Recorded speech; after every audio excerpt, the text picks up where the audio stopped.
না কচুরি ডালপুরি নাই। আজ জলখাবারে পরোটার এরকম একটা লোভনীয় থালি পেয়েছি রে ভাই। না তোমরা তো খাবে না, কারণ গ্যাস অম্বলে ভুগছো সবাই। না আমি কেন বলবো, তোমাদের বেশিরভাগ কমেন্ট পড়ে তো এটাই মনে হয়। যাই হোক, যারা খেতে পারবে না দেখো, দেখতে তো কোনো ক্ষতি নাই। ঝুমা দি আর তার মা একসাথে দোকানটি চালাচ্ছে আমাদের হাওড়া শানপুর মোড় মিতালি সংঘ থেকে একটু এগিয়ে একদম ফুটের উপর ছোট্ট এই দোকানটিতে। চলো আজ তোমাদের নিয়ে যাই। ঝুমাদ বৌদির দোকান বললে চিনবে নাকি পরোটা দিদির দোকান বললে চিনবে?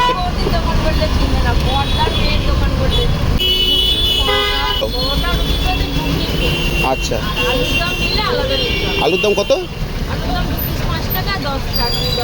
আর ডিমের মামলেট? ডিমের মামলেট কারি 12 টাকা, ডিমের পোচ আর সেদ্ধ 10 টাকা, পরোটা 8 টাকা পিস, 15 টাকা 20 টাকা প্লেট। আর রুটি কত করে? 5 টাকা পিস। আচ্ছা। ডিম দোসা 25 টাকা পিস।